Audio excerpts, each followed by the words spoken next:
नमस्ते। मैं हूं पूनम गौड़ और आप देख रहे हैं oneworldnews.com की प्रस्तुति उन ग्रहों की बातें।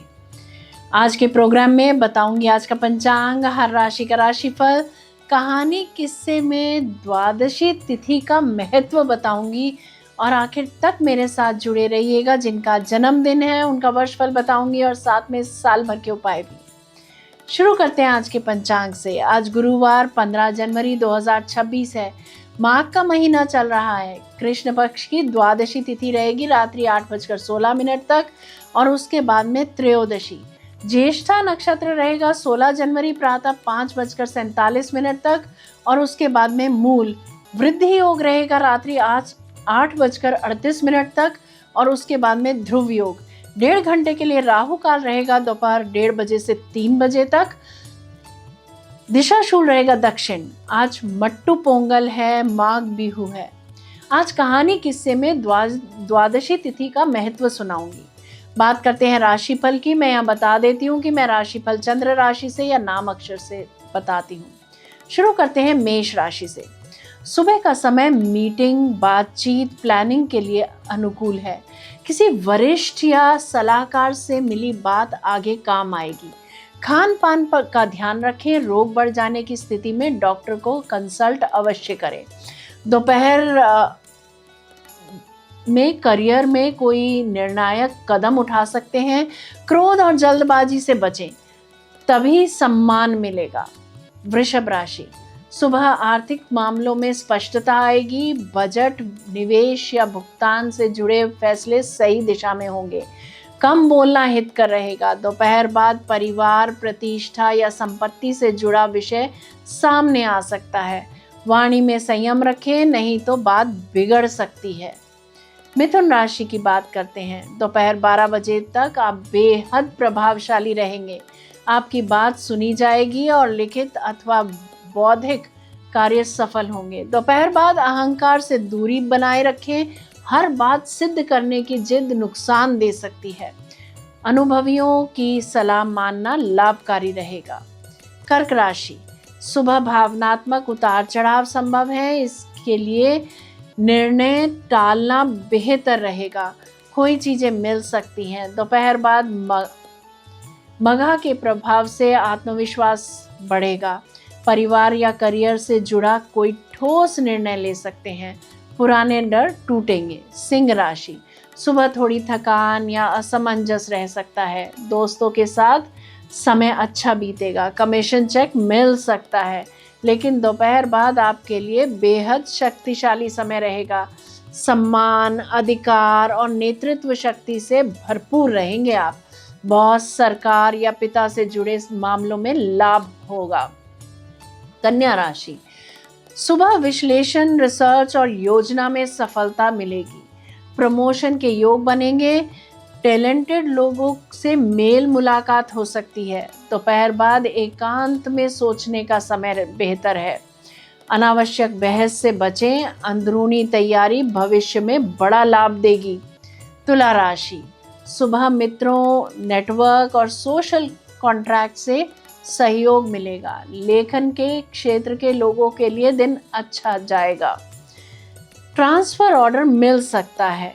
दोपहर बाद रिश्तों में छटने का योग है। जो दिखावे के थे दूर होंगे। जो सच्चे हैं वही टिकेंगे। यह प्रक्रिया आपके भले के लिए है। वृश्चिक राशि। दोपहर 12 बजे तक करियर, रणनीति, इंटरव्यू या मीटिंग के लिए अच्छा समय है। प्रेम प्रसंग बढ़ेंगे। दोपहर बाद जिम्मेदारी बढ़ सकती है। कार्य क्षेत्र में आपकी प्रतिष्ठा मजबूत होगी, बशर्ते आप ईमानदारी और अनुशासन बनाए रखें। बात करते हैं धनु राशि की। सुबह सीखने, पढ़ने, गाइडेंस लेने या यात्रा की योजना बनेगी। किसी कार्यक्रम का नेतृत्व भी कर सकते हैं आप। दोपहर बाद दृष्टिकोण में बदलाव आएगा। जीवन को नए नजरिए से देखने का अवसर मिलेगा। धर्म और कर्म दोनों का संतुलन साधें। मकर राशि। सुबह वित्तीय योजना, कर्ज, टैक्स या इंश्योरेंस से जुड़े मामलों में प्रगति होगी। विदेश से लाभ होगा। दोपहर बाद जीवन के ढांचे में पुनर्गठन का समय है। पुराने बोझ छटने से आगे का रास्ता साफ होगा। कुंभ राशि। सुबह साझेदारी या समझौते पर बातचीत होगी। मन चाहे मित्र बनेंगे। शेयर मार्केट से लाभ होगा। धर्म, कला व खेल में रुचि बढ़ेगी। दोपहर बाद स्पष्ट निर्णय लेना जरूरी होगा। अब दुविधा नहीं, सीधा निर्णय भविष्य को मजबूत करेगा। मीन राशि, सुबह दिनचर्या और स्वास्थ्य सुधार पर ध्यान दें। माता से मान सम्मान की प्राप्ति होगी। व्यवसाय में बढ़ोतरी होगी। दोपहर बाद आध्यात्मिक झुकाव बढ़ेगा। ध्यान, प्रार्थना या अकेले समय बिताने से मन शांत रहेगा और सही दिशा मिलेगी। ये था राशि का राशिफल। बात करते हैं कहानी किस्से की। हिंदू पंचांग की 12वीं तिथि द्वादशी कहलाती है। इस तिथि का नाम यशोबला भी है, क्योंकि इस दिन पूजन करने से यश और बल की प्राप्ति होती है। इसे हिंदी में बारस भी कहा जाता है। यह तिथि चंद्रमा की 12वीं कला है।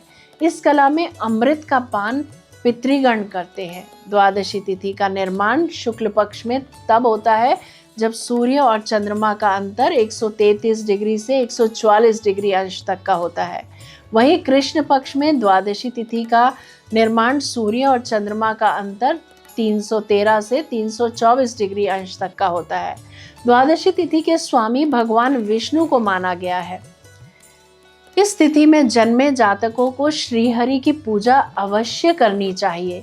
इस तिथि के दिन भगवान विष्णु के भक्त बुध ग्रह का भी जन्म हुआ था। अब जानते हैं द्वादशी तिथि का ज्योतिष में महत्व। यदि द्वादशी तिथि सोमवार और शुक्रवार को पड़ती है तो मृत्युदा योग बनाती है। इस योग में शुभ कार्य करना वर्जित है। इसके अलावा द्वादशी तिथि बुधवार को होती है तो सिद्धा कहलाती है। ऐसे समय कार्य सिद्धि की प्राप्ति होती है। यदि किसी भी पक्ष में द्वादशी रविवार के दिन पड़ती है तो क्रकच योग बनाती है, जो अशुभ होता है, जिसमें शुभ कार्य निषिद्ध होते हैं। यहाँ पे मैं बता देती हूँ कि द्वादशी तिथि भद्रा तिथियों की श्रेणी में आती है। वहीं किसी भी पक्ष की द्वादशी तिथि पर भगवान शिव की पूजा करना शुभ माना जाता है। द्वादशी तिथि में जन्मे जातकों को इन लोगों का मन बहुत चंचल होता है। ये लोग घुमक्कड़ी होते हैं। इनको निर्णय लेने में काफ़ी दिक्कतों का सामना करना पड़ता है। ये जातक काफ़ी भावुक स्वभाव के होते हैं और ये साथ में मेहनती और परिश्रम करने वाले होते हैं। इन्हें संतान सुख और समाज में मान सम्मान की प्राप्ति भी मिलती है। ये लोग खाने पीने के शौकीन होते हैं। द्वादशी तिथि में कौन से कार्य शुभ होते हैं ये भी जान लेते हैं। द्वादशी तिथि में यात्रा छोड़कर अन्य सभी कार्य करने शुभ होते हैं। इस तिथि में विवाह, घर निर्माण, गृह प्रवेश करना भी लाभप्रद रहता है। इसके अलावा किसी भी पक्ष की द्वादशी तिथि में मसूर की दाल खाना वर्जित है। तिल द्वादशी, भीष्म द्वादशी, गोविंद द्वादशी, गोवत्स द्वादशी, वामन द्वादशी, अखंड द्वादशी, पद्मनाभ द्वादशी, रुक्मणी द्वादशी। द्वादशी तिथि के कुछ प्रमुख हिंदू त्योहार हैं। द्वादशी तिथि के दिन भगवान श्री हरि का किया पूजन भी बहुत फलदायी होता है। इसीलिए एकादशी मिश्रित द्वादशी के दिन व्रत बहुत लाभकारी रहता है। जय श्री कृष्णा। जयराम जी की बात करते हैं जिनका जन्मदिन है। A very happy birthday to you. Enjoy your day. वर्ष 2026 आपके लिए स्थिर प्रगति, सम्मान, जीवन संतुलन का वर्ष रहेगा। करियर में आपकी सलीकेदार कार्यशैली और टीम मैनेजमेंट की सराहना होगी। नौकरी पेशा जातकों को पदोन्नति, बेहतर भूमिका या किसी महत्वपूर्ण प्रोजेक्ट की जिम्मेदारी मिल सकती है।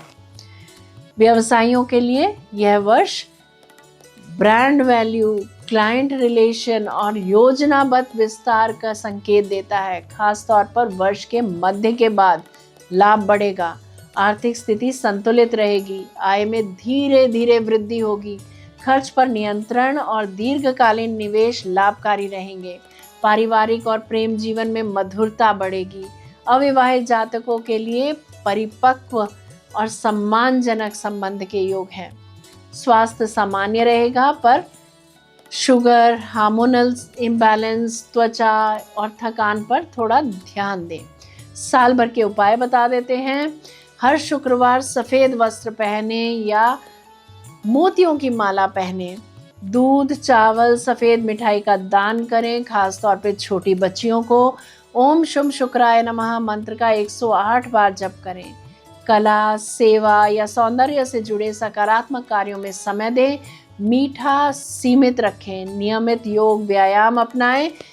परफ्यूम, डिओ एवरीडे अप्लाई करें। लाभ जरूर होगा। यदि मेरा ये प्रोग्राम आपको पसंद आया है तो इसे लाइक, शेयर, सब्सक्राइब करें, बेल का आइकॉन जरूर दबाएं और कल फिर मेरे साथ जुड़िएगा oneworldnews.com की प्रस्तुति उन ग्रहों की बातें में। नमस्ते।